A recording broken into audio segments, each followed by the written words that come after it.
Welcome back to the John Daigle Show, episode something. We still don't know exactly how far we are 2.5 months into this thing. Nonetheless, we're back, and it's a special day, not only because we are going to break down all the news that happened late last night, everything on the site for four subscribers updated for you. Jets team preview, Patriots team preview, rankings for standard, half PPR, PPR, FFPC, underdog rankings as well. All updated late last night. But it's a special day because we are here to draft in the Superflex Flex Leagues. Flex Leagues, Superflex, industry draft. So we can not only see how these players are going to shake out in a quote-unquote expert league from all the news yesterday, but we are also going to show you what a Superflex league looks like at this time of the year. So we're killing two birds with one stone. I am, of course, from the 101 with many friends in life of the show. Ian Harditz, of course. He's awake. The green dot. Ian Harditz woke up for this. Andy Behrens, Jeff Hasley, of course, Mike Florio, Roto Jeff, Chad Dynasty. We know them all. We're all here for the Flex Leagues. And it begins with Jalen Hurts for me, my obvious quarterback one. I feel like I've said it time and time again throughout the year, but it's actually an easy reasoning for me because, in my opinion, we have not seen the Eagles' ceiling yet. And I know that sounds crazy, but remember, Jalen Hurts in the first half last year, 19.5 pass attempts per game. In the second half, 11.5 pass attempts over those last 2 quarters per game, because the Eagles played the easiest schedule in the league in hindsight. And thus, they were padding leads by running the ball. But this year, 16th, middle of the road schedule. So we believe that that little extra competition in their schedule could force them into the air more. Thus, we're getting more touchdowns from Jalen Hurts, getting more volume at least from the Eagles offense. So to me, it's easy Jalen Hurts over Josh Allen personally. But same tier as Allen and Patrick Mahomes. The conundrum, this is easy for me, at least for right now anyways. The conundrum in Superflex leagues this year, in my opinion, well, in every year, honestly, comes in the back of drafts. As when it reaches this range, even in a Superflex league, we have a auto pick, which means someone didn't wake up in time. When it gets to this range in your home Superflex league, this is where, especially in not being tight end premium, this is where we start asking with 3 starting wide receivers. Yep. And it being flex, obviously, 2 flex, 1 being super flex. We start asking, how far do we fade quarterback? I think it depends what the room does. I think it's case by case based on your league. But if it comes back to right here, and then we're looking at this range, if Deshaun Watson comes back to me here, I'm not letting him fall at 111 or 112 because I think Watson is the tier breaker, more so than Trevor Lawrence, actually.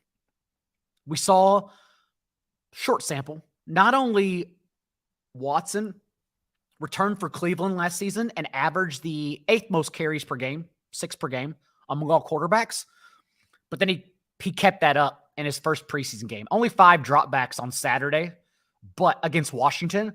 But Watson had 3 carries on those 5 dropbacks. So we think he is, after last year's career low in points per game, Watson's 14.3 points per game as the QB 25. That's the first time in his career he's averaged less than 20 points per game. I want him to fail just like you. I want Watson to be a complete bust, get cut, and we never have to hear from him again for being a terrible human being. But in actuality, he's going to be really good for fantasy. So we just buy into that offense, and I want to take Watson in this range. If Watson's not there, especially with 3 wide receivers and a flex. If your league is like this, that's where I start going double tapping Tyreek AJ Brown, Tyreek Amon-Ra St. Brown, Christian McCaffrey, Tyreek Hill. That's pretty fun. That's when I start looking at that instead, understanding that I'm going to try to get Geno Smith and then target a few late round quarterbacks that I think the offense has bounced back. Patriots, Matthew Stafford and the Rams, Sam Howell and the Commanders, quarterbacks like that, and then piece together for matchups. Hell, like Jared Goff isn't good, but at least we know the Lions, 8 of their last 9 games are indoors. So we think we're going to get some ceiling boost. We're going to get some ceiling games, at least with Goff avoiding the winter weather over the last 2 months of the season. So I don't even mind for Superflex leagues if Goff were to fall, because he goes around QB 14 to 16. I don't mind having even him as like a QB1 and just spot starting him. I don't necessarily want to start him every week, but spot starting him, that's how I'm going to handle. As Roto Jeff did, I'm trying to get 2 players who I think can be the overall first finishers at their position. Tight end 1, running back 1, wide receiver 1. And Tyreek Hill has that argument too. I don't necessarily mind him skipping on Tyreek Hill. I think I would have taken Tyreek Hill and then parsed through Kelsey and McCaffrey. I probably would have gone Kelsey. Tyreek Hill, of course, and I'll actually keep this up right here just so you can see Sleeper's default ADP. Article on the site, by the way, put up yesterday for everyone. If you have a Sleeper draft coming up, then I wrote the article about attacking the default ADP. This is Superflex, so it doesn't really represent. But for instance, if we scroll down, like Amon-Ra St. Brown, 27. Get out of here. Go home. You're not winning fantasy football if you're looking at ADP on Sleeper and you see Amon-Ra St. Brown at 27. So the attacking default rankings article is up on the site. $39 for the whole season. Not my choice. I'd make it more expensive because we're putting the work in. But $39 whole season, and promo code YouTube will also chop off 25%. So you're getting it for cheap. Not my choice, but you're getting it for cheap, and everything's going on the site right now ahead of drafts. As we can see, now is when teams in Superflex leagues begin parsing through if they prefer to go skill position or if they think they can wait at quarterback. Here's where we are. The Watson, Tua, Cousins, Daniel Jones. In a 1 quarterback league, for those that are drafting in one of those formats, I'm really, if I don't get Watson, in a 1 quarterback league especially, I kind of skip over these next guys, and I'm really just prioritizing Geno Smith. I think Geno Smith has, Daniel Jones can get there. Of course he can. He averaged the 4th most rushing points among quarterbacks last year. So we can get there, but there's a lot of reasons to be down on the Giants offense, especially after last year was the time to get in on them. Daniel Jones and Saquon Barkley's only healthy seasons. And so, I actually don't mind just skipping over everyone and instead going Geno Smith, who I have ranked as the QB 10, but he goes around the QB 16, like a full round or 2 later. In this case, I don't think I'm going to take him because I'm looking at who else is here. We are going to start tacking on players, and then I'll get into the breakdown of where I believe everyone else should be going. AJ Brown just went. That's unfortunate. We are 100% going Amon-Ra. And I think we're going Amon-Ra. We're going Amon-Ra, Devontae. Let's get Amon-Ra out of the way for sure. Gosh, I don't think I can pass on Tony Pollard here, right? Even in a Superflex league, Devontae Adams. I have Devontae Adams over Garrett Wilson. I think I have to go Tony Pollard. I think I have to. All right. So quickly, I'm going to explain the Ramondre Stevenson rankings changes as these players come up, since we're all monitoring here. And what, for me anyways, is the first Superflex, the first redraft league I'm playing since the news last night on Dalvin Cook, Breece Hall, Ezekiel Elliott. Elliott's not a factor for fantasy, but he's a nuisance. And Breece Hall. No. Ramondre Stevenson. More importantly, though, the big news is that two major winners are Tony Pollard, obviously, in normal redraft leagues. Yes, Jack, in normal redraft leagues, Tony Pollard should have been and still should be going at the first, second round turn at worst this entire time. I have him one spot ahead of Nick Chubb in my rankings, and I've had him there for 2 months if you've been reading the best ball tiers. But again, the rankings don't matter so much because it's still based on ADP. Thus, that's why I keep the underdog rankings like best ball manually curated, because if we can still draft Tony Pollard at 16 to 18, that pick range, then there's no need for you to draft him where I have him ranked as like the RB4. So you have to also like manually curate and watch out for those types of players. But Tony Pollard should be in high stakes leagues, right? $2,000 FFPC leagues, on sleeper default, your redraft leagues. Tony Pollard should be going around here. And now he dodged the ghost of Ezekiel Elliott. The better Deuce Vaughn looks, because Deuce Vaughn is a good player. I have no idea if 5'5" can be an anomaly. Like everyone mentions Darren Sproles, but again, Darren Sproles is a 1-for-1 historical outlier. I genuinely don't know if Deuce Vaughn can be like the next historical outlier transcendent player at that size. But he is a good football player. And the more carries he gets in the preseason, the better he's going to look and the more comfortable he makes the organization. So honestly, as long as it's just Deuce Vaughn and everyone's nitpicking over Malik Davis or Rico Dowdle as the backup, all that really is a sign to get higher on Tony Pollard. In your home league, you should be drafting Tony Pollard at worst mid-second if ADP hasn't adjusted. But honestly, when it comes to the turn, I am fine taking Tony Pollard over. I would go Tony Pollard over Stephon Diggs, CeeDee Lamb, and Devontae Adams, as I did. But I also personally have Amon-Ra St. Brown over Diggs and Lamb.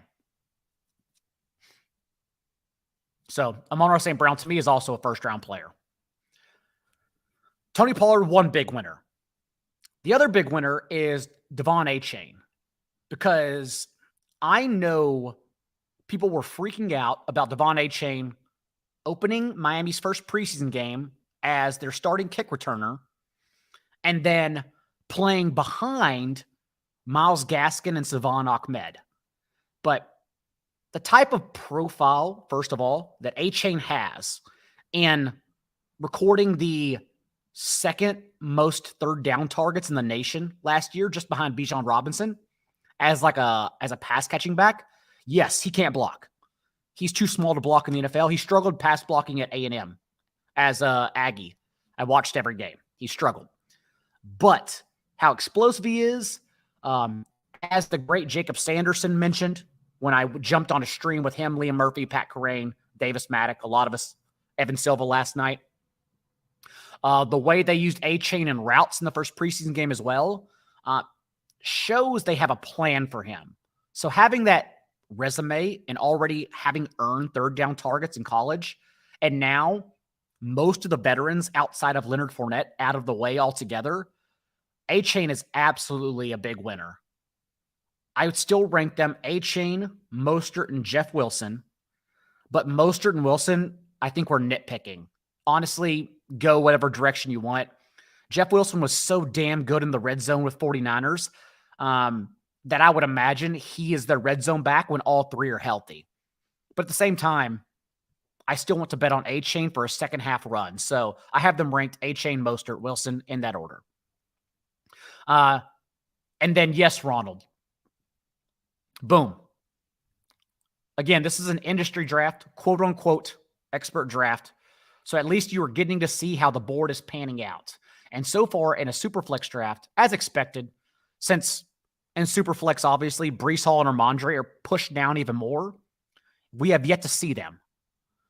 Last night in a best ball draft and hearing what was going on in FFPC main events, so PPR, tight end premium, 20 rounds, redraft.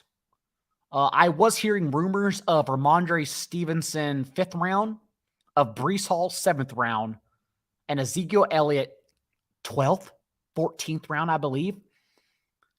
The thing about Ezekiel Elliott is that he was brought in for a concise role. Only James Conner had a higher rate of rushing first downs on their 3rd and 4th down carries last year. Ezekiel Elliott's still a very good short yardage back, and I would imagine that's why he's brought in. My big thing that I've been that I haven't heard anyone talking about is that I still think the Patriots defense is really bad. And thus, I don't know how often Ezekiel Elliott will actually be on the field or even be in the situation for him to be on the field. Because remember, because they were 3rd in EPA, the Patriots, but it was so farce. It was such a fake stat.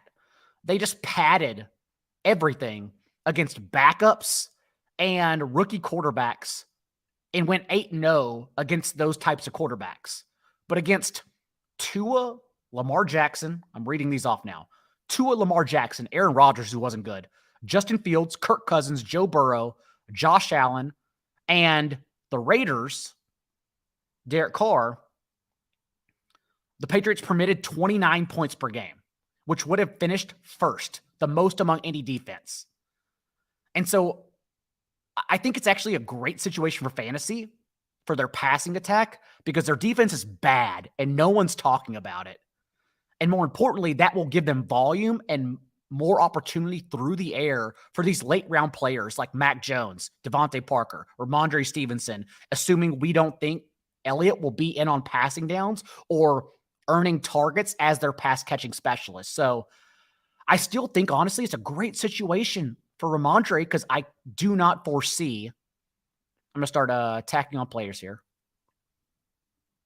Oh, Gino went. That's unfortunate. How many seconds do I have? Oh, 41. Okay.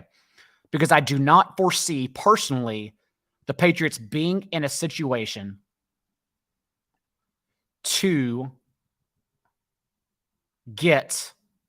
I think we just skip on running back here. Actually, we may need Joe Mixon here. Keenan Allen, Amari Cooper. Keenan Allen, Amari Cooper. We're going to go Keenan Allen for sure. 3 flex. I don't think I want to. Joe Mixon would be the next up here. I still don't mind Joe Mixon over Breece Hall. But I think I'm going to go Amari Cooper instead. I'm making sure the ADP doesn't mess me up. Yeah. Yeah, we're going to go Amari Cooper. We'll go anchor RB. But, so I think it's actually the Patriots passing offense that's still a win. And that's why I still have Ramondre Stevenson. I moved them down 1 spot and a full tier. So I moved him down to RB10 from RB9. I think I pushed Jonathan Taylor instead 1 spot up and then moved Stevenson down a tier, suggesting that, you know, if Stevenson, like after Derrick Henry goes off the board, because I have Tony Pollard well ahead of Derrick Henry, same tier, well ahead though. But after Derrick Henry goes off the board, I feel like that's when we get in the Ramondre Stevenson range. Stevenson, who I still have ranked over Josh Jacobs. Like, this is about right, in my opinion, for Ramondre Stevenson, given the situation that I explained. And then I see you, Knicks guy. To explain with Anthony Richardson, because we are banking on the rushing floor, right? Anthony Richardson being himself and being a developing passer will get him there alone. Like Justin Fields and the Bears literally averaged the fewest pass attempts per game since 1979 last year. And yet Justin Fields was a top 5 quarterback in points per game because rushing alone got him there. Now, it was an historic rushing season, right? Like we can't bank on him being that efficient again and trying to topple Michael Vick again. That's probably unsustainable. But still, the rushing floor gets you there as a low-end QB1. And so what we miss when talking about Anthony Richardson most of the time is that even if he's a bad passer, a developing passer, let's say, and he's going to be that. He has 455 career dropbacks in college. He's Superman Trey Lance, right? He's completely undeveloped and raw. There's going to be struggles a la that interception he threw in the preseason, which was absolutely miserable. Bad footwork, forced throw because he thinks he has, well, not thinks, he does have the arm talent. It just needs to be honed in a very big way. So the point is, even if Anthony Richardson struggles, if and when, it doesn't matter because the passing is what leads to his ceiling, but the rushing that's naturally going to come, because that's who he is, will be the floor as a low-end QB1 as long as we get 17 starts. Especially because drag Anthony Richardson down a little bit, right? No matter what you think.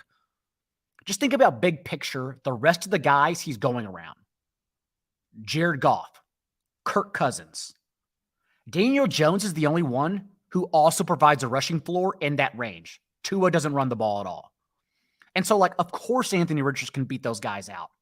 We just did this with Justin Herbert last year. No matter how good the passer is, only passing volume only gets you so far. And so Anthony Richardson can easily beat those guys out with the rushing volume alone. I've already explained what I think about Breece Hall. Joe Mixon ahead of him in redraft. Jahmyr Gibbs also I would take ahead of Breece Hall in redraft. I will not take Travis Etienne. Definitely won't. I won't take Travis Etienne ahead of Breece Hall. No way. Like if anything, just tell yourself Travis Etienne is in a 3-way committee, right?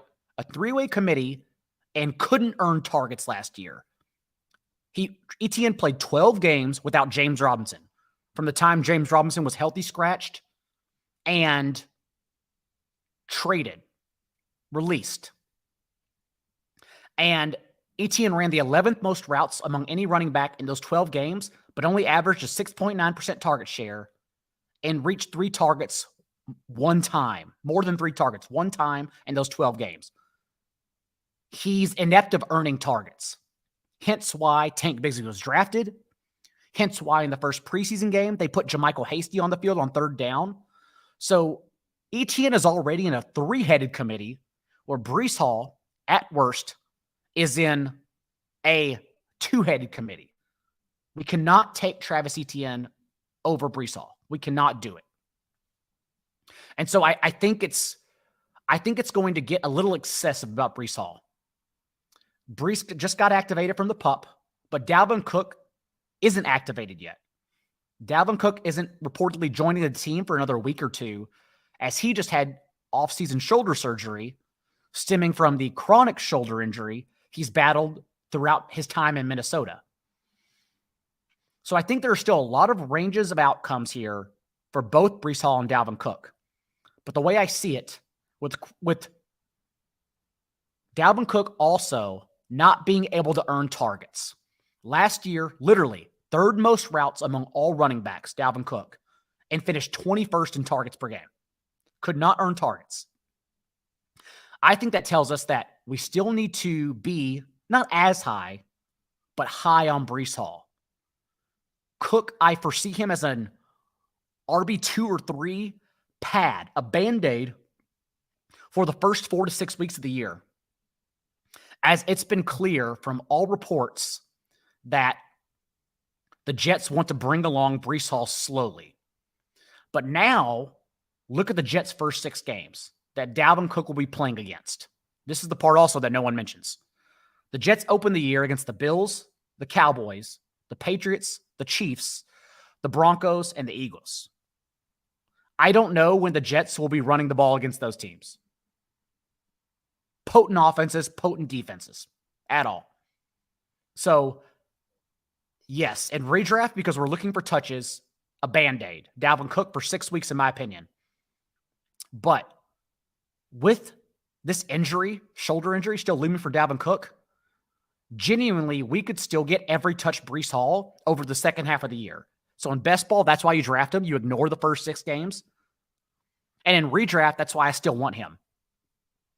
Even if Breece Hall's merely a flex option in the first 4 to 6 weeks, I feel like we can pad for that. I feel like we can find players to start in those first 4 to 6 weeks, even if it's a David Montgomery as a RB2 over Breece Hall, and we can just take that route, thinking we're still getting a winning player. So that's the way I'm handling Breece Hall and Dalvin Cook. Ezekiel Elliott, RB5 or 6. You will probably be forced to start Ezekiel Elliott in redraft leagues at some point and just hope he falls in for touchdowns. But we know by now, if Ezekiel Elliott doesn't score a touchdown, he's useless. Completely useless. So we're not so much worried about Elliott being a fantasy impact so much himself as we expect him to be a little bit of a nuisance. Or a lot of bit of a nuisance to Ramondre Stevenson. I see your questions. I'm going to get to them in a second. I want to make sure I'm in the right frame of mind here for my pick. Kenneth Walker off the board here. Industry draft, it's always fun to note different circumstances. And in this case, Mike Florio goes Darren Waller as a tight end 3 off the board. I am looking at starring players. I feel like I can definitely skip this entire tier of running backs. Yeah, I can definitely skip them. Ooh, I kind of want Tyler Lockett here. Kind of want Deontay Johnson here too. Half PPR league. I feel like I need one quarterback here. I don't need George Kittle. I feel like I'm going to go Kenny Pickett and Tyler Lockett and hope Sam Howell or Mac Jones comes back to me. I feel like that's what I'm going to do. So now we have one flex, even though we're still probably going to be taking a lot of wide receivers. Again, big picture takeaways always when you're watching mock drafts.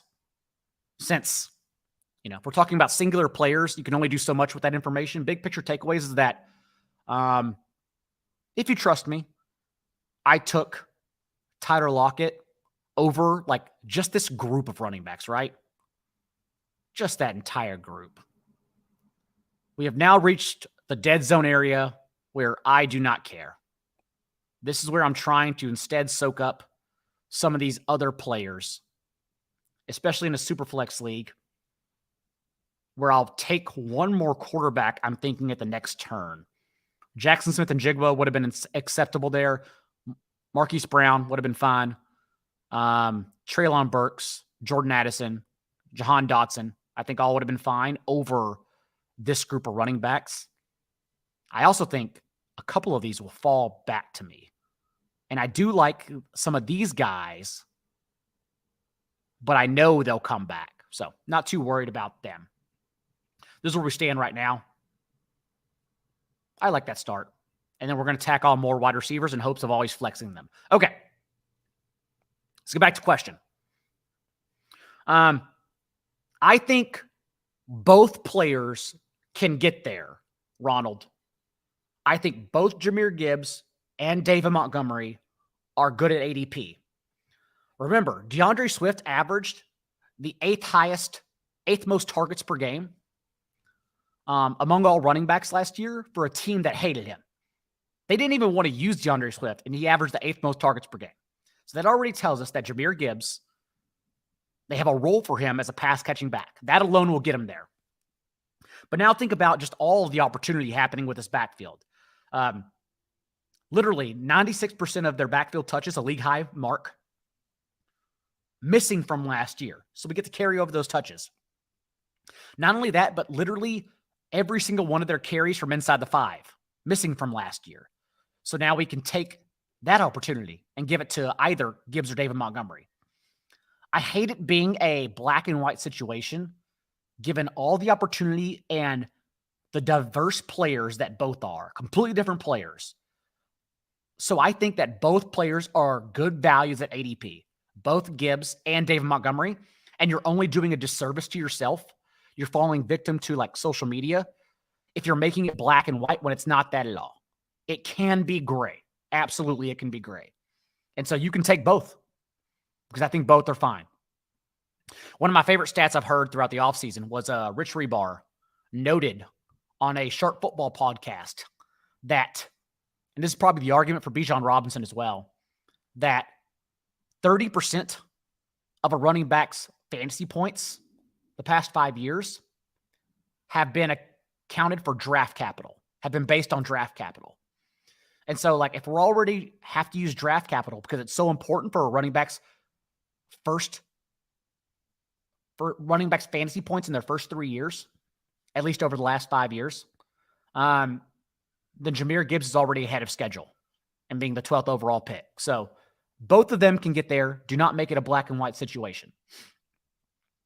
Metcalf is so interesting. Nick's guy. I'm still highest on Tyler Lockett for redraft leagues because Metcalf is a third, fourth round guy in redraft leagues, and it seems too pricey. But he is the kind of player that could come back and haunt me, not based on his profile. I don't care about that. Tyler Lockett's actually been better the last 2 years. Lockett and Metcalf have played 32 games together the last 2 years, and Lockett has not only averaged more fantasy points per game than Metcalf in that time, but Lockett's been the better ceiling player as well. Lockett has 5 top 5 finishes to Metcalf's 1 in that span. So it's actually been Lockett who's helped win your league, not Metcalf at all. But the reason why I at least get a little bit of Metcalf if you're in multiple leagues. If not, I think Metcalf is an easy fade. I wrote about that in my team preview. But the reason why, like in best ball, I get at least a little bit of sprinkling is because not only did he lead the league in end zone targets, 22, 4 more than the next closest player. I think it was Stephon Diggs at 18.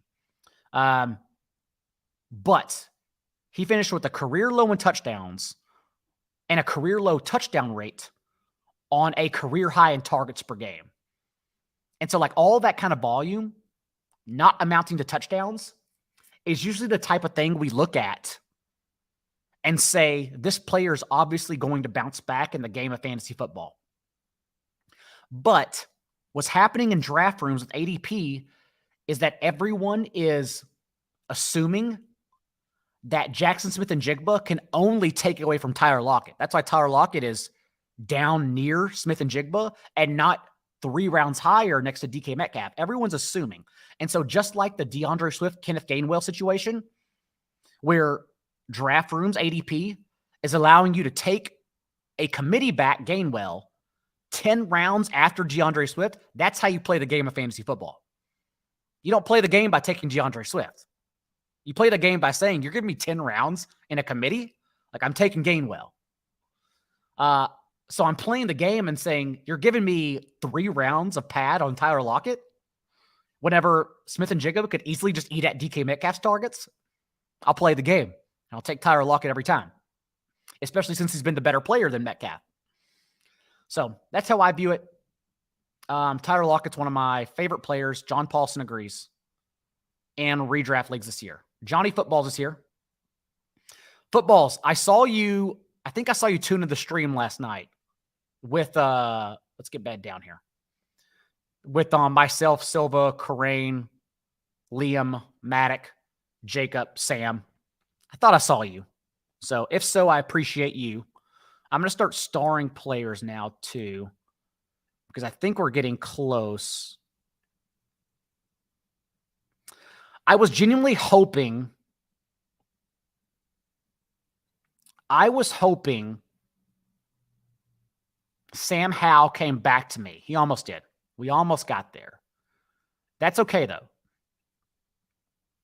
I don't hate it. Marquise Brown's interesting. Oh, Jahan Dotson's really interesting. I'm making sure I'm not missing anything since, again, ADP slightly obscure here. One tight end, I don't mind going out of my way for. Well, it's a one tight end league. Yeah, no, one tight end. We're just gonna wait. We're not gonna squeeze that. We'll see if anyone comes back to us. I think we're looking at. Oh, I got picked on Rachaad White. That's annoying. That's the most frustrating thing to happen all morning. I think we're just gonna wait. I think this means we just double tap receiver and then we flex for matchups. The question is, do I want Marquise Brown or Gabriel Davis? Well, I want Jahan Dotson for sure. I see the questions. I'm about to get to them. Do I want Gabriel Davis? I do not want Brandon Cooks. Do I want Gabriel Davis or Marquise Brown? Who helps me more?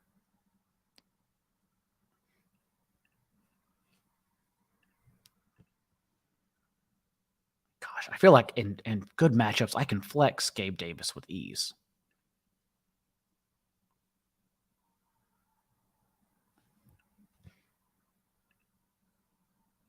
I'm definitely.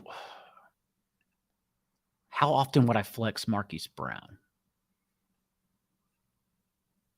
I don't think often. I could play Gabe Davis in potential shootouts with the Bills. I hate using Marquise Brown's target share and target per route run from last year because he was still so inefficient because it's bad quarterback play. It's Colt McCoy and Clayton Tune. And they already have Colt McCoy on a training camp program. He's already taking every third day off, which is always concerning as an old veteran. And so I honestly don't mind being behind Marquise Brown and like Kyle Pitts, kind of like telling everyone the stats. Like, hey, everyone, let's tweet out Marquise Brown's target per route run rate because it doesn't matter because he's playing with Colt McCoy and Clayton Tune. So I don't care about that. Just pick wide receivers with good quarterbacks. Sometimes it's that easy. I did want Rachaad White there. I was hoping for David Montgomery and James Conner as well. I would have double tapped running back there had two of those three and James Cook fallen back to me for sure. We are seeing where Dalvin Cook goes as well, right behind J.K. Dobbins. I would definitely take, oh yeah. Yeah, I would take James Cook, Kamara, Connor, Montgomery, White over Montgomery. Over Cook. Yeah. Oh, yeah. So that's where I'm at with Dalvin Cook. I guess probably around this range. If we're assuming RB2 or 3 for 6 weeks and then mixed in between. But right now, basically what we're betting on, this being a flex league, is always flexing wide receiver. That's kind of the bet we've made now. And so we have to lean into that. We're probably going, or for sure, since it's a one tight end league, we are definitely only drafting one tight end. I have some favorites I'm hoping come back, and I will reach on it then. But there's enough deeper guys out there that I'm not even worried. I'll draft just one and then stream it the rest of the season. But what we're really hoping to do now, since we've made our bed, is flex a wide receiver every single week. And then quarterback, I still like a couple of these guys. Even if you're just in a super flex league, I can't guarantee you Elijah Moore is a good pick there too. I was thinking about Elijah Moore. In a Superflex league, there you go. In a Superflex league, I do think Ryan Tannehill is a viable. Like, if you need to get there, if you're telling yourself like you lack a QB2 and you need someone for those first 6 games, I do think Tannehill is viable. The issue, and maybe I should have a little more confidence that they're going for it, that the Titans view themselves as a competent team and giving DeAndre Hopkins a major contract. But the issue is that the Titans have the hardest schedule, actually the second hardest schedule. The Jets have the hardest schedule in the first 6 games before their Week 7 bye. The Titans have the second hardest schedule. It's very possible. We are still on the lookout. I tweeted this 2 months ago as well, looking at the schedules on schedule release day. It's very possible that, like the Kenny Pickett plan and the Desmond Ridder plan last year, it's very clear that Will Levis could start in Week 8 out of the team's Week 7 bye. If the Titans go 0-6, and they could easily be 0-6 with their schedule. Bengals, Browns, Chargers on the road against the Saints. The list goes on. So I don't mind Tannehill as a QB, short-term QB2 or QB3 for Superflex leagues, but I genuinely don't think we get him for the entire season. It doesn't matter how efficient he's been. It doesn't matter if the team's losing at all. Does not matter. It's like Bizarro Desmond Ridder, where I actually do think the Falcons win 10 or 11 games, but not because I think Desmond Ridder's good.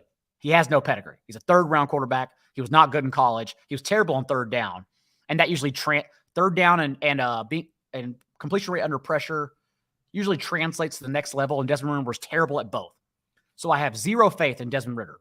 But the defense was revamped, and their schedule, the Falcons, is so damn easy that I still think they can be winning and say, Ridder, you are bad. We're going to Taylor Heineke just as a game manager. We need more than this. But Ryan Tannehill could very well be benched in Week 7 bye. So just be on the lookout. I wouldn't draft him as like a strong QB2 thinking you have him for the entire season. But in this case, like, I don't mind saying, oh, well, I like some of his matchups over Kenny Pickett's for the first 6 games, so I don't mind having Tannehill. I also like Mac Jones a lot as a QB2, QB3 for Superflex leagues. Because again, not only are we expecting, no one else is saying this. I'm in the minority. I'm on an island. It's fine. We're ahead, though, because Bill Simmons even tweeted yesterday that he thinks the Patriots defense is going to be top 3 in the NFL, which means we're way ahead of it. But with Mac Jones, assuming he's getting volume, we're also betting on touchdown regression for that offense. Last year's offense for the Patriots was Bill Belichick's first. He's coached the Patriots for 22 years. And that was his first offense to average less than 61 plays per game. They averaged 59 per game. Okay? So that's not going to happen again. We think we're getting more volume. More importantly, we're only 1 year removed. Okay? Everyone says Mac Jones, no ceiling, whatever. It was just in 2021 with rookie Mac Jones that offense was top 10, 7th and 9th in both yards and points per drive. They have a ceiling. And then take into account that Johnny, that their 41.5% touchdown rate inside the red zone, right? A stat that we know regresses from year to year. It's something I always look at. Their 41.5% touchdown rate inside the red zone was the 11th lowest mark of the last decade, since 2013. And the last 13 teams to record 42% or lower scoring rate inside the red zone all increased their touchdown rate the following year by an average increase of 20%. So we think we're going to get a big bump in touchdowns, at least based on historical anomalies from the Patriots offense. That's how we're playing the game of fantasy football. So I do like Mac Jones as a QB2 or 3 in Superflex leagues. I like tacking on Devontae Parker in deeper leagues. I love Hunter Henry. I will go on and on and on about Hunter Henry. I think he should be closer to tight end 15, tight end 12, than tight end like 26 is being drafted right now. And also why I want to be higher Ramondre Stevenson for the passing equity than give way to Ezekiel Elliott, even though, of course, Ezekiel Elliott will take some short down yardage and probably goal line work. I feel like we got to give him goal line work. I'm just starring CJ Stroud. Rashad Penny's kind of fun here. Oh, Brian Robinson's a lot of fun. Let me just make sure I got my ducks in a row. Scrolling down. A.J. Dillon's so boring, but maybe I take him here. A dip with Treylon Burks is fun too. Let me go down and make sure. Did Sky Moore already go? Did I? Oh, yeah, I missed Sky Moore. Okay, that's about right. I was hoping I would get him. All right, so we have to take a quarterback, and we're going to take Mac Jones for all the reasons listed. I don't mind CJ Stroud as a QB3. We're actually going to go. Did they go Brian Robinson? Dude, I'm getting sniped on my. Let me have a shitty running back. It is not that hard to let me have a shitty running back, guys. Please. Yeah, I'm going to go Penny over Elijah Mitchell. This is going to be a piece-together running back situation. But we're going to go Mac Jones and Rashad Penny. Do we want Treylon Burks? Got a lot of receivers already. 3 plus a flex, 2 backups. Do we want Treylon Burks or Rashad Penny? That's a good question. How often? DeAndre Hopkins goes out. I guess we can always get Gainwell later. All right, we're doing it. Okay, so let's wrap up here. Wrap up some stats for everyone. Explain my reasoning here. Like, A.J. Dillon probably would have been okay, but I still feel like I can get touches and then contingency players from all these groups of guys. Like, I'm not worried about getting RB2 touches at all. I'll figure it out. That's fine. But we are done drafting wide receivers now. We have to be done. I need the next 4 spots to be running backs. Yeah. David Njoku would have also been acceptable there. Okay. CJ Stroud is interesting because, Dylan probably would have been good, Johnny, since I needed an RB2, but it's fine. We're going to go 4 running backs. We'll piece it together, and we're basically guaranteeing that we only flex wide receivers throughout the year. At least that's what we're trying to do, which I don't mind that. It's okay. Anyways, for CJ Stroud, it's super interesting because his first 27 career games, he averaged 3 carries. But against Georgia in the Peach Bowl, 12 carries. Then NFL scouts question if he could carry the ball a lot. Like, was that an anomaly or is that what he's going to do? And then I know it was only 8 dropbacks in the Texans' first preseason game, but he still had 2 carries, right? 2 carries and 8 dropbacks. 25% scramble rate, small sample. So, like, CJ Stroud now has shown in consecutive games. He also had the 6 carries for 60 yards at Northwestern. I was at that game here in Chicago. But he's shown these like blips on the radar, including in his first preseason game, that he can run the ball. And so that's why I have him ranked in my rookie quarterback rankings over Bryce Young. And that's why I do think he's a viable QB3. I don't know how much upside the Texans offense has. Probably not much. You know, we're still talking about CJ Stroud's developmental year, but he is a rushing quarterback, sneakily. And so if that's the case, like, that's upside. That's a rushing floor. So I don't mind CJ Stroud as your QB3 either, if you're waiting that long. Now, for who is I going to talk about next? I wanted Njoku. He's gone. Oh, for Treylon Burks. That's who I was going to talk about. I don't know what the situation is. I think Kyle Phillips is still the starter in 3 wide sets, but Treylon Burks is a natural slot receiver. Remember, 77% of his career routes at Arkansas came from the slot.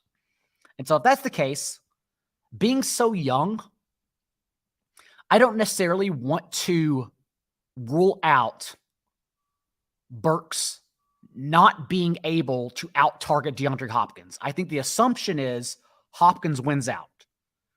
But again, being so young, changing teams, DeAndre Hopkins, age 30 season, I don't think it's out of the range of outcomes that Burks leads Hopkins in targets. So many things can happen.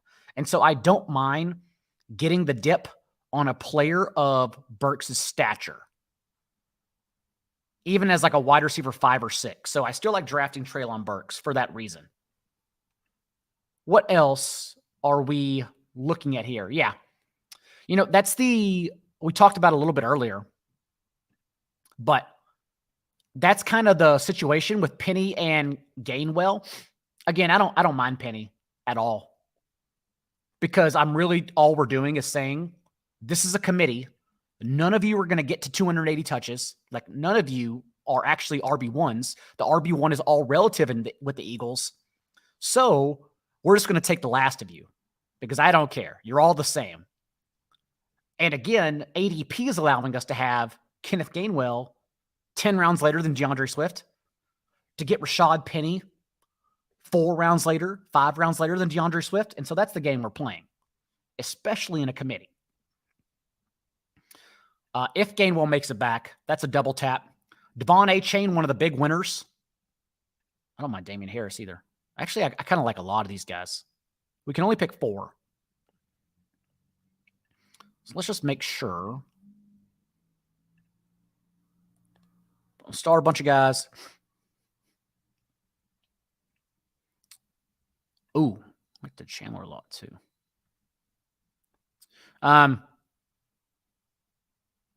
Star a bunch of these. So A-Chain, one of the biggest winners. Did I already talk about this top of the show? Yeah, I did already. Never mind. I'm already talking myself in circles. Elijah Mitchell's still there. I'm actually comfortable.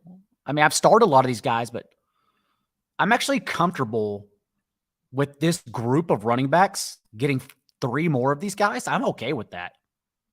We could find a starter for that and then go to waivers.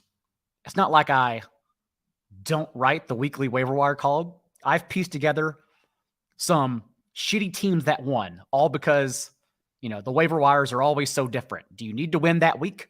Then you target these players over these players. And I feel like I always highlight that for everyone in the weekly waiver wire column.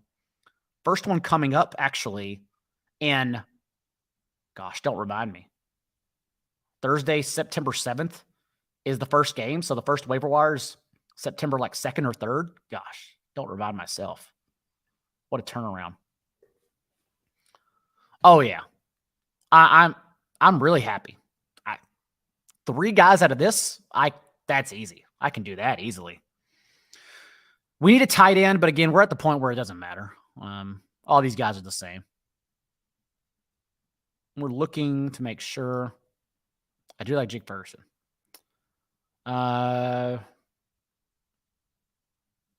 Still like Dulcich. I'm not going to take a tight end here. I'm going to double tap running back for sure. And then we'll go from there. It is interesting to see where everyone else is going right now. Khalil Herbert, after that big screenplay, played every snap with Justin Fields, but we don't think that'll happen. We know it's going to be a committee. And honestly, I still think Deontay Foreman's the one cut. Deontay Foreman's the only one out of them between Roshan, Khalil Herbert, and Travis Homer that does not play special teams. So I really think Deontay Foreman's going to be healthy scratched weekly. Maybe a situation opens up to where he can play more, but Deontay Foreman's the one that I think is definitely the biggest loser out of all of them. All right. I already see my 2. I know what I'm doing here. I would rank them like this. Especially since we need touches. Elijah Mitchell, Kenneth Gainwell, Tyler Algier. I think that's how I would rank them with Devon A-Chain off the board. So we're just going to double tap here, knowing what we want. Elijah Mitchell, Kenneth Gainwell. And then we have to go one more, which, again, I don't mind. Even a redraft, I don't mind this at all. I hope Algier falls, but if not, it doesn't matter. We can take Mostert or Wilson. Take a stand on that. We can take Jerome Ford. Even though I'm not sure how viable, because that's the argument for Ty Chandler. I'm not sure how viable when I only have 3 running backs, if I need to be taking a contingency option, or if I need to be targeting touches to get by until I can blow all my free agency money. So Mostert, Algier. I would go Damian Harris if he comes back. I don't mind Damian Harris. Even though I have Algier over Damian Harris, I believe. Given Harris's back injury, since he has a history of back injuries. And then tight end, yeah, probably Tyler Higbee, since all these guys are the same. Doesn't matter. Yeah, I think we're looking at Tyler Higbee here. That's okay. Historical anomalies. Oh, yeah. I mean, it is the same regime that just drafted Tristan Ebner last year. So I guess that makes sense if they're just going to stash them. But yeah, I'm still convinced that Deontay Foreman's the odd man out there. Because when you don't, this was the Tyrion Davis-Price theory, right? Last year when everyone was so high on Tyrion Davis-Price as a prospect, Davis-Price, like Chase Brown too for the Bengals, Davis-Price didn't play special teams at LSU. And so it's just hard, especially as a rookie and a late round rookie. It's hard to make an NFL team when you only do one thing, singular. Chase Brown, his last 2 years at Illinois, didn't play special teams either. That's why I worry about him. Whereas, say what you want about Travion Williams and Chris Evans, but at least they were active on special teams for the playoff games for the Bengals last year. So that's the way I view them. Yeah, Jack, it's really an argument for being second on the team in targets. Really just grabbing Tyler Higbee as a non-sexy, fall flat receiving option. Like a rich man's Dalton Schultz, the same as Dalton Schultz. I think that's what we're arguing here. But yeah, Tyler Higbee's the one that's always a value. If you want to wait on Tyler Higbee, you can do so. I also like Hunter Henry a lot in this range. I like Dawson Knox as well. Those are kind of the guys that I'm waiting on. I will not have any Cole Kmet. Dulcich is interesting because I know everyone was down on him from the preseason usage, but I thought the preseason usage was great. Like, you don't want Dulcich out there blocking anyways. I wouldn't consider Dulcich higher if he was like playing with Russell Wilson blocking. So the fact that we're using Adam Troutman on blocking and then only brought in Dulcich on passing downs, that's fine. I think we all forget how bad and how hard it is to find a usable tight end after the top 8, top 7, top 6. And it's all going to hit everyone again in week 1 when we realize that everyone is the same. And all these players, like I like Jake Ferguson. I do. I like Cade Otton. I like Hunter Henry. But all these players are the same. It's going to hit everyone like a sack of bricks. We're drafting Luke Musgrave. And then everyone's going to realize, oh, yeah, he's a rookie tight end. Doesn't matter at all. You still have to learn the playbook. You have to pick up blocking. You have to do everything. And it's hard for a rookie tight end to adjust. So if you miss out on, for me, it's only 3 players. It's either Travis Kelce in the back of the first round, Mark Andrews in the 3rd round, or Darren Waller I think will still be in your home leagues, a 6th or 7th round pick. Maybe even later than that. For me, that's it.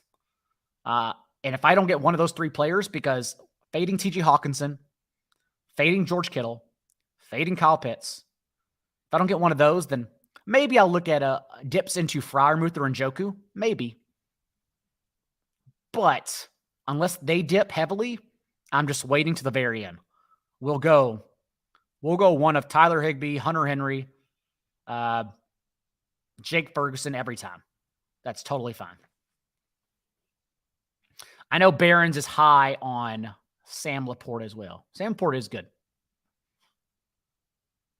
Sam Laporta led this class in routes from the boundary. Also averaged 2.5 yards per route run against man coverage. Sam Laporta is actually a very, very good rookie tight end. Musgrave is fun. I don't view him as a usable option in redraft. I genuinely do not know how much you will actually get of him.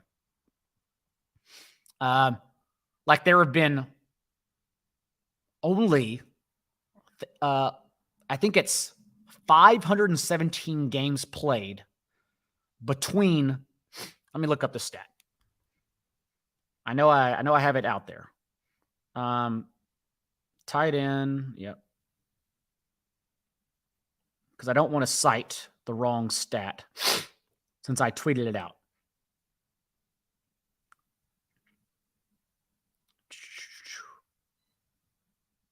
It is. Am I on the clock yet? No. Okay. This is an interesting show. Me searching my Twitter feed. Here it is. 514 rookie appearances, 514 rookie games for 2nd and 3rd round tight ends since 2011. 2%, just one, finished as a tight end 1 through 12, so a top tight end in points per game, and that was Jordan Reed. 9%, just 4, finished as the tight end 13 through 24.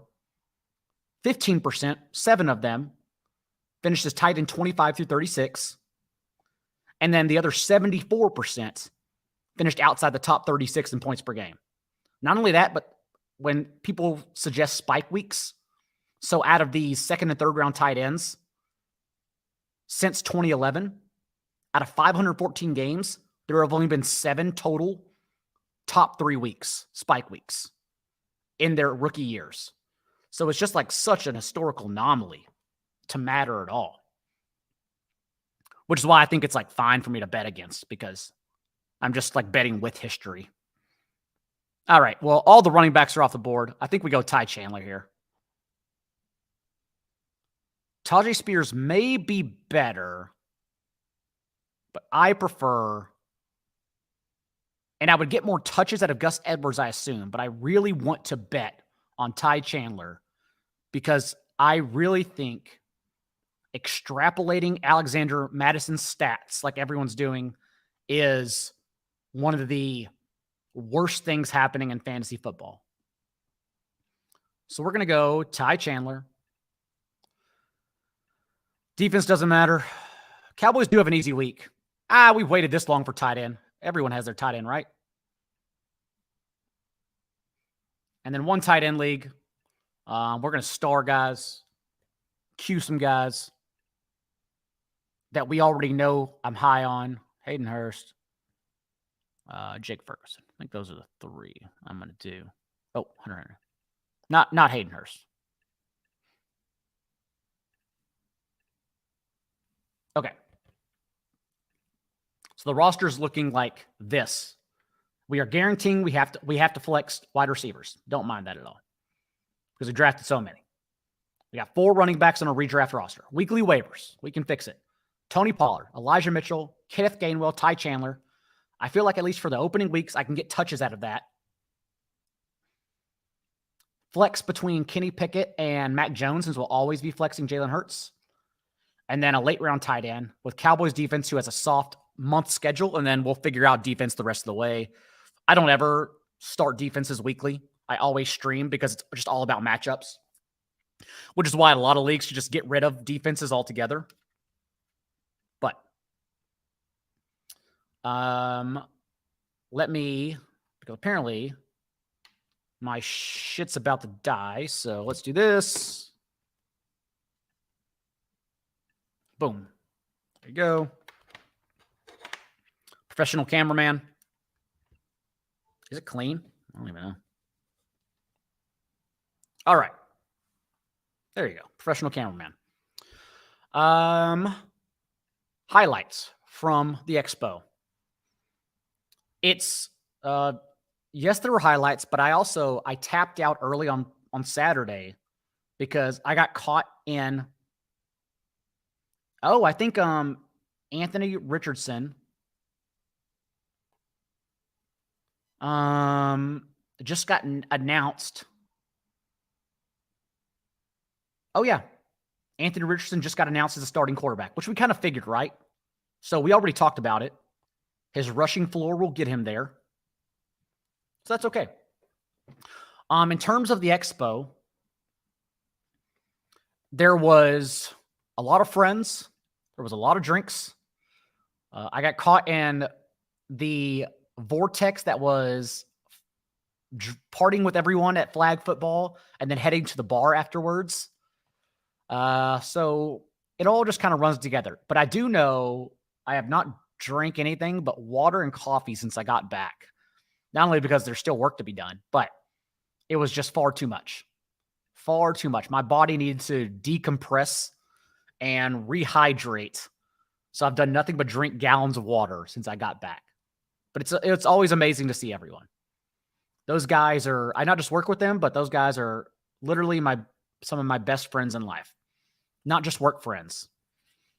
JJ Zachariason, Rich Rebar, Denny Carter. I mean, the list goes on and on and on and on. I know I'm forgetting names, but those guys are like literally some of my best friends in life.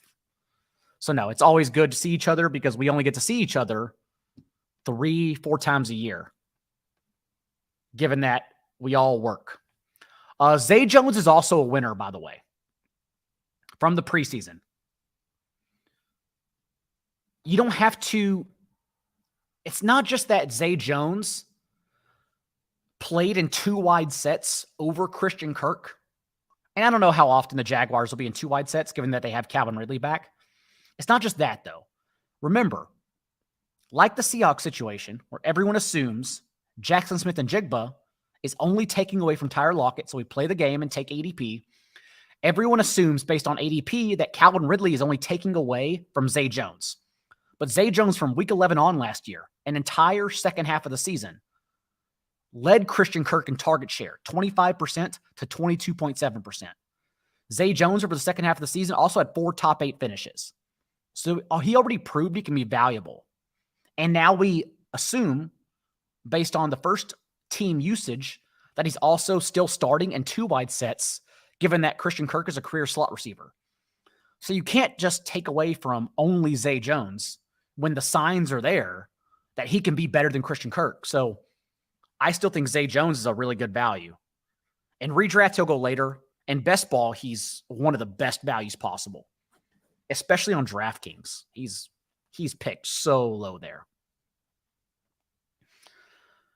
We're literally just sitting around here now. Yeah, that's some news from this morning. Richardson starter, and then Breece Hall activated off PUP. Breece Hall back with the team before Dalvin Cook is there is perfect.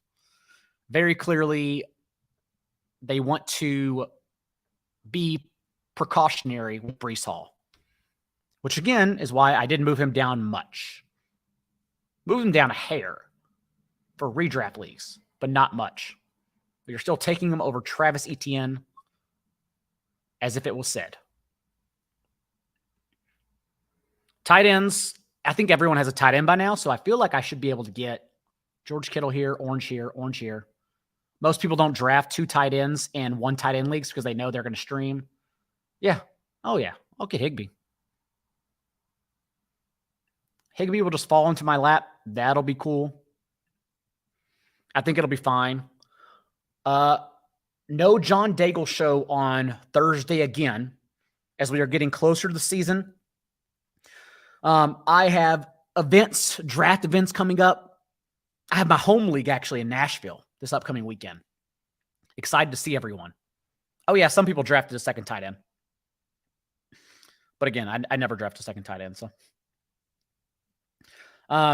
yeah, no show on Thursday.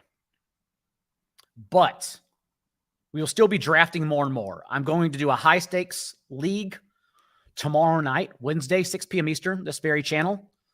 And then I will definitely get some more high stakes redraft leagues in so we can all continue watching as we look at my roster here, Superflex League. If you want to see the board and just try to gauge how your league will look from your position, I'll definitely get some more drafts going here in the next couple of weeks until the regular season. And remember, if you have a draft coming up, only $39 for the entire season, not monthly. And then also my code YouTube will get you 25% off. So if you have your draft coming up, now's the time to jump in. And we will definitely be doing more drafts to continue showing you what is the best approach at your slot along the way. With this, though, we've already know what we're banking on. Flexing wide receivers. We need some help at running back, but I think I have touches to help myself out for the first month between, Pollard for sure, and then Elijah and Kenneth Gainwell. And then we're banking on Ty Chandler, one of my favorite late-round sleepers, given that the coaching staff hated him. They said he actually hasn't been living up to the spot of RB2. And then after the first preseason game, they came back. Kevin O'Connell praised him. And he did have some great pass blocking pickups. So we're on Ty Chandler as a sleeper if you have a draft tonight. Ty Chandler. Dwayne McBride in 20-round leagues, I still think is fine. But Ty Chandler, we have to get higher on, given that Kevin O'Connell finally complimented him and saw what Chandler is capable of. So until next time, until then, thank you for tuning in. We will be back with more drafts, and we'll be back on every show. Be a little bit kinder than what's required.